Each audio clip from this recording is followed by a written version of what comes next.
Coming up on 5 Minute News. Teen who killed rapist sentenced and ordered to compensate man's family. Biden administration works to avert shutdown by rail unions. And Queen Elizabeth II lies in state as thousands pay their respects. It's Thursday, September 15. I'm Anthony Davis. A teenage human trafficking victim who was initially charged with first-degree murder after she stabbed her accused rapist to death has been sentenced in an Iowa court to 5 years of closely supervised probation and ordered to pay $150,000 restitution to the man's family.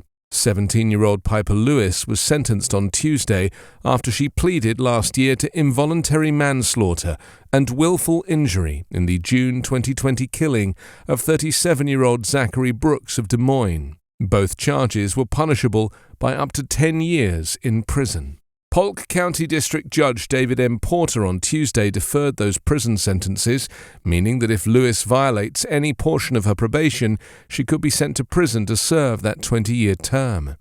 As for being required to pay the estate of her rapist, this court is presented with no other option, Porter said, noting the restitution is mandatory under Iowa law that has been upheld by the Iowa Supreme Court.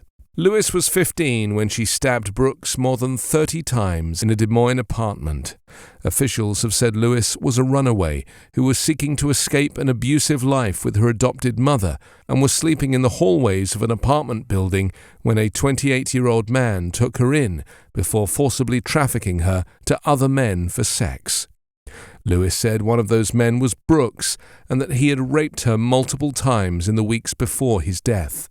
She recounted being forced at knife point to go with Brooks to his apartment for sex. She told officials that after Brooks had raped her yet again, she grabbed a knife from a bedside table and stabbed Brooks in a fit of rage. Police and prosecutors have not disputed that Lewis was sexually assaulted and trafficked, but prosecutors have argued that Brooks was asleep at the time he was stabbed and not an immediate danger to Lewis. Officials within the Biden administration, keen to avert a potential rail shutdown that could disrupt cargo shipments and impede food and fuel supplies, hosted labor contract talks on Wednesday as one of the smaller unions involved in the dispute rejected a deal and Amtrak cancelled long-distance passenger trips. Railroads, including Union Pacific, Berkshire Hathaway's BNSF, and Norfolk Southern, have until a minute after midnight on Friday to reach deals with 3 holdout unions representing around 60,000 workers before a work stoppage affecting freight and Amtrak could begin. Talks between labor unions and railroads were continuing late on Wednesday at the U.S. Labor Department, overseen by Secretary Marty Walsh, while Transportation Secretary Pete Buttigieg said it was urgent to reach a deal to avoid a shutdown. A union representing about 4,900 machinists, mechanics and maintenance personnel said yesterday its members voted to reject its tentative deal.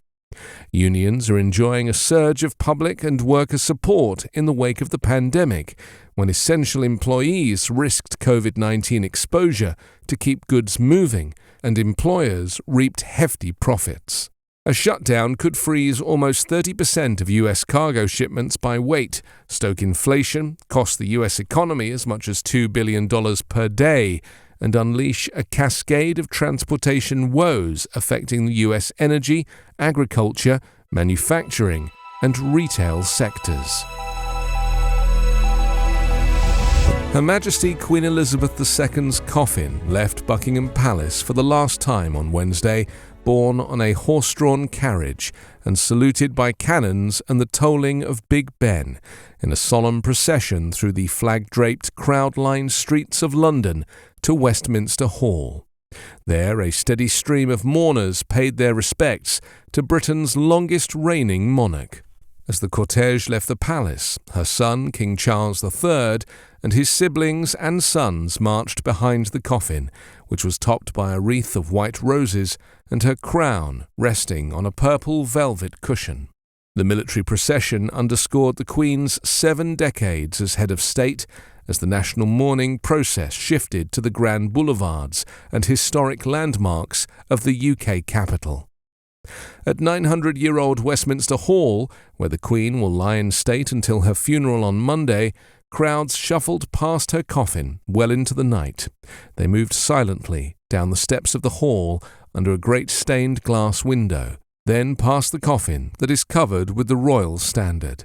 The coffin was topped with the imperial state crown, encrusted with almost 3,000 diamonds, and a bouquet of flowers and plants, including pine from the Balmoral estate, where Her Majesty died on September the 8th, at the age of 96.